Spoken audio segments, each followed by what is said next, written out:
Export पर corona का असर, मारुति, हुंडई और टाटा को तगड़ा झटका। कोरोना संकट की वजह से ऑटो सेक्टर पर गहरा असर पड़ा है। घरेलू बिक्री के साथ साथ एक्सपोर्ट में भी बड़ी गिरावट दर्ज की गई है। दुनिया भर में मांग घटने से भारत से यात्री वाहनों का एक्सपोर्ट चालू वित्त वर्ष के पहले 3 महीनों में 75% तक गिर गया। पीटीआई के मुताबिक कोरोना वायरस की वजह से प्लांट और डीलरशिप को बंद करने, सप्लाई में दिक्कतें, शहरों में कर्फ्यू और अंतर्राष्ट्रीय व्यापार में रुकावट आई। भारत से यात्री वाहनों का एक्सपोर्ट मुख्य रूप से लैटिन अमेरिका, अफ्रीका, यूरोप और एशिया के देशों में किया जाता है। सुशांत की फिल्म दिल बेचारा को मिली सबसे बड़ी ओपनिंग, हॉटस्टार ने बताया।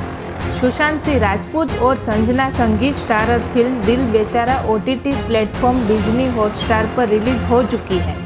सुशांत के निधन के बाद इस फिल्म को लेकर फैंस में जबरदस्त उत्सुकता बनी हुई थी और इस फिल्म के ट्रेलर ने भी यूट्यूब पर रिकॉर्ड बना डाला था।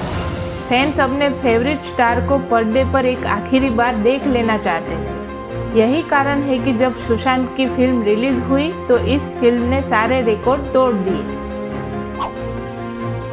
देश में कोरोना संक्रमितों की संख्या 14 लाख के पार, 9 लाख से ज्यादा मरीज ठीक। देश में कोरोना के 4,77,000 से भी ज्यादा एक्टिव केस है, जबकि 9 लाख से ज्यादा मरीज ठीक होने के बाद अस्पताल से डिस्चार्ज हुए हैं। वहीं कोरोना की चपेट में आकर अब तक देश में 32,350 लोग जान गंवा चुके हैं। अमिताभ बच्चन के घर से हटाया गया कंटेनमेंट जोन का बोर्ड, अभी हॉस्पिटल से छुट्टी नहीं मिली। सुपरस्टार अमिताभ बच्चन को कोरोना हुए कुल 2 हफ्ते हो गए हैं। अब टाइम लिमिट के खत्म होने के बाद बीएमसी ने उनके घर से कंटेनमेंट जोन का बोर्ड हटा दिया। फिलहाल अमिताभ बच्चन और फैमिली हॉस्पिटल में ही एडमिट है।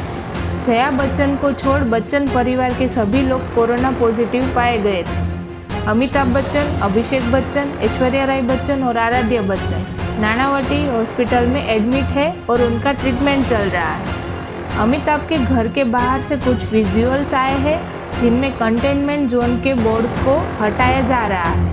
अमिताभ बच्चन के बीमार होने के बाद से ही देश भर में उनके लिए दुआओं का सिलसिला जारी है। नहीं लग रहा है डीजल के दाम पर ब्रेक, रविवार को पहुंचा रिकॉर्ड भाव। आम आदमी के साथ साथ किसानों और व्यापारियों को बढ़ते डीजल के भाव ने परेशान कर दिया है। रविवार को एक बार फिर डीजल के दाम में बढ़ावा देखने को मिला। हालांकि पेट्रोल की कीमतों में कोई बढ़ावा नहीं किया गया है। रविवार को डीजल के भाव में 13 से 15 पैसे तक का बढ़ावा किया गया है। गौरतलब है कि जुलाई में तेल कंपनियां लगातार डीजल की कीमत बढ़ा रही है। इस महीने में अब तक डीजल करीब ₹1.60 प्रति लीटर तक महंगा हो चुका है। कच्चे तेल के भाव में पिछले हफ्ते उछाल देखने को मिला था। मंगलवार को कच्चा तेल अपने 4 महीने के उच्चतम स्तर पर पहुंच गया था। अनलॉक 3 में खुल सकते हैं सिनेमा हॉल, मेट्रो, स्कूल में जारी रहेगी पाबंदी। अनलॉक 3 के लिए एसओपी बनाने की प्रक्रिया शुरू कर दी गई। जाहिर है 31 जुलाई को अनलॉक 2 खत्म हो रहा है। सूत्रों के मुताबिक अनलॉक 3 में सोशल डिस्टेंसिंग के साथ सिनेमा हॉल खोला जा सकता है। सूचना प्रसारण मंत्रालय ने इस संबंध में गृह मंत्रालय को एक प्रस्ताव भेजा है, जिसमें 1 अगस्त को सिनेमा हॉल खोलने की बात कही गई है। इतना ही नहीं, अनलॉक 3 में सिनेमा हॉल के साथ जिम भी खोला जा सकता है। सूत्रों की माने तो अभी स्कूल और मेट्रो को खोलने पर विचार नहीं किया गया है। वहीं राज्यों के लिए भी अनलॉक 3 में कुछ और ढील दी जा सकती। करिश्मा तन्ना बनी खतरों के खिलाड़ी सीजन 10 की विजेता। खतरों के खिलाड़ी सीजन 10 के विजेता के नाम की घोषणा कर दी गई। इस बार के सीजन की winning trophy contestant Karishma Tanna ने अपने नाम की है।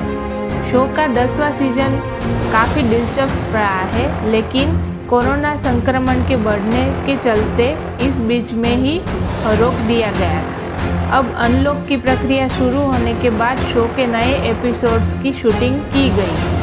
शनिवार रात 10 बजे शो का फिनाले एपिसोड प्रसारित किया गया। जिसमें रोहित सेठी ने विजेता के नाम की घोषणा की।